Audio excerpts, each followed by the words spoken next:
Good afternoon, everybody.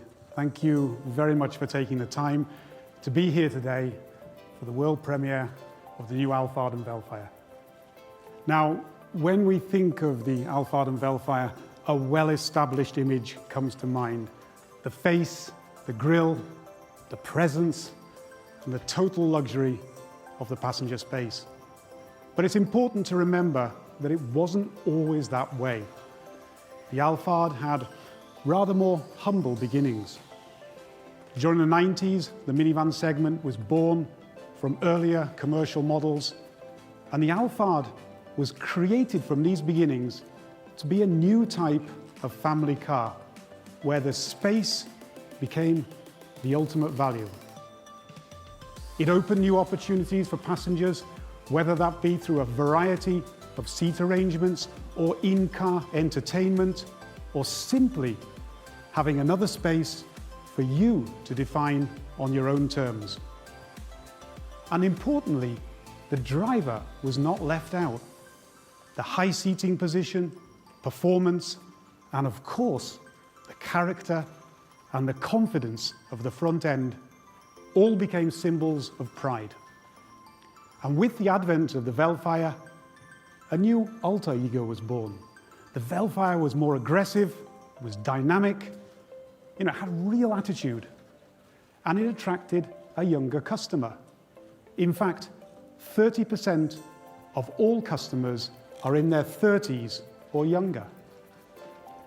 Now, with the rivalry between the two, people fell in love with the aura of ALPHARD and VELFIRE, and over time, the cars have grown together with the customer. But what was planned is really only half the story. The ALPHARD became part of a bigger movement. Simply, it challenged and it changed the social etiquette of the chauffeur vehicle world. A world where until the ALPHARD came along, there was really only the sedan. So how did this happen? Well, there are probably many people who played a part in this. But today I'd like to tell you a quick story about one person who played a big part in creating this change, Akio Toyoda. Now, when we talk about Akio-san, it's usually as a car guy or the master driver, but today it may be more appropriate to call him the master passenger. Back in 2004, he was a director of Toyota, and he decided that instead of using a sedan as his chauffeur car, he'd use the ALPHARD. It suited his work style. The space was there to work in comfort, to talk with colleagues and acquaintances, to relax between meetings, and even change his clothes as necessary. All of these factors made the ALPHARD the perfect choice.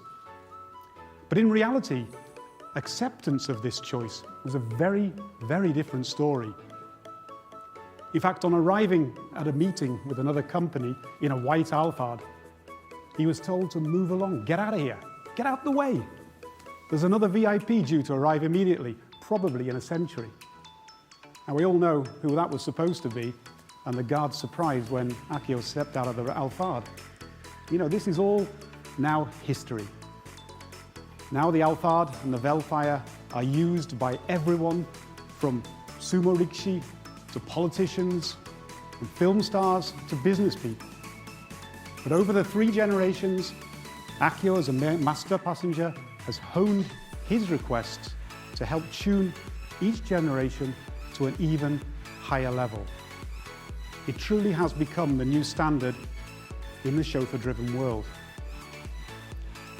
This unique approach to the value of space and how much hospitality we can build into it is in many ways something very Japanese. The ALPHARD and VELFIRE build on the Japanese philosophy of omotenashi, where attention to detail, even in the smallest way, is critical to anticipating customers' needs. But for many years, this car has remained primarily in Japan, and to be honest, as it's looked at from overseas with some bemusement, we wondered if it would become the automotive equivalent of the Garake. Well, thankfully, the customer has again taken this car to the next level.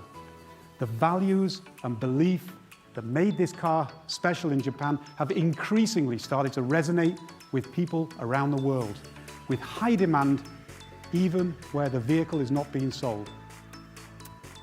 So with the new ALPHARD and VELFIRE, it will be offered in twice as many countries, where we hope and believe that many new customers can enjoy and participate in the growth of this very, very unique product.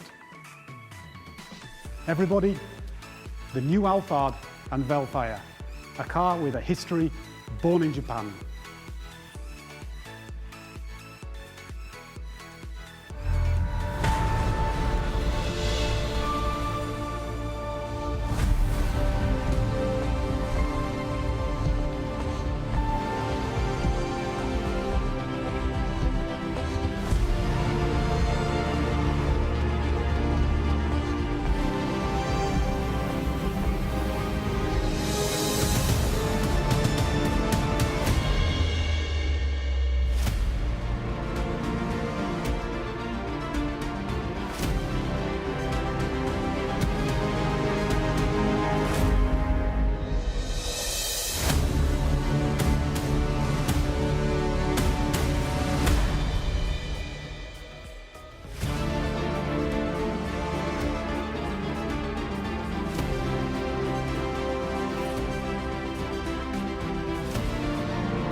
Thank you. So what do you think?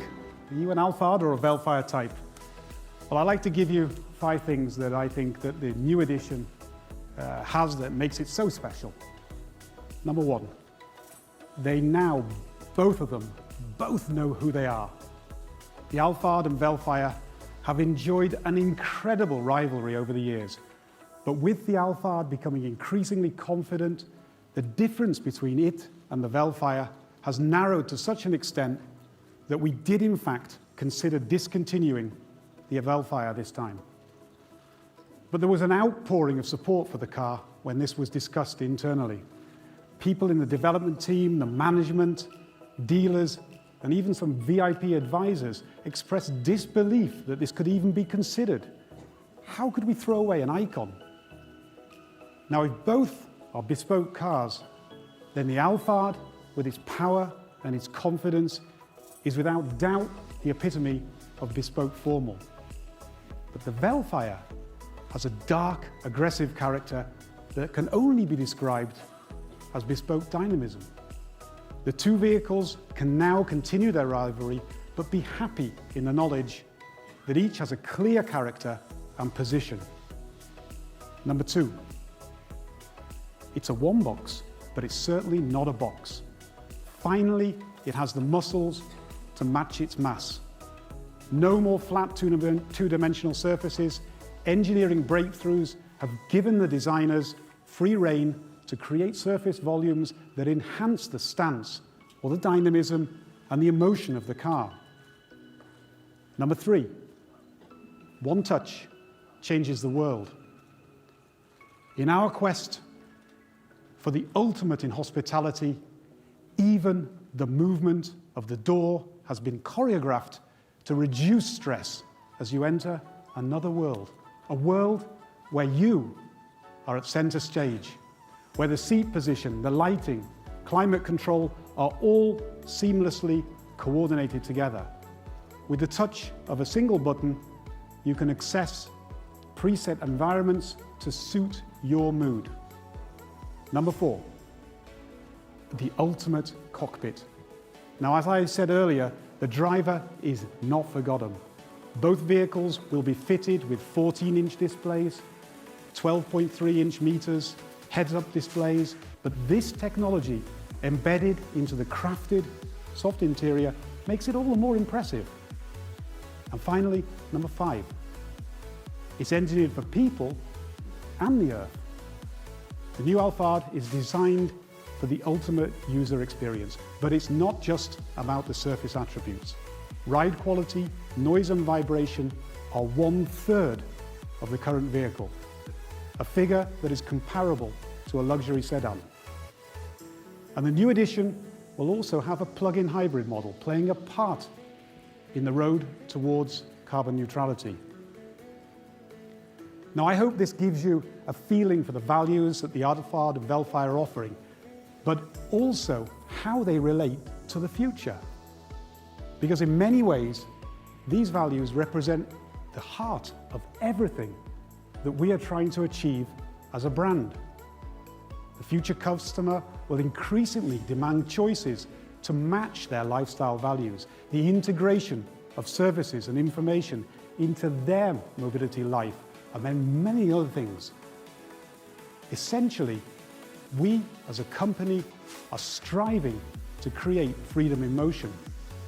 The two cars today offer the freedom to choose your character, the freedom to use it in your own way, the freedom to escape to another world. And in the case of the chauffeur world, the freedom to do things differently on your own terms. The ALPHARD and VELFIRE are the next steps in this challenge, but it will certainly not finish with them. The recently announced Crown sedan offers the freedom to choose a carbon-neutral chauffeur car experience with the fuel cell version. The sleek, elegant strength of the vehicle contrasts and complements the power and space of the ALPHARD and VELFIRE, giving customers more freedom to choose the chauffeur experience that they value. And again, it will not finish here. The Century is the ultimate chauffeur experience, but it too will have to evolve as we move toward the future. And later in the year, I hope to have a chance to share the outcome of that story with a new addition to Toyota's chauffeur series. It will certainly be an impressive step in our mission to change the future of cars. 車の未来、変えていこう。Everybody, ありがとうございました。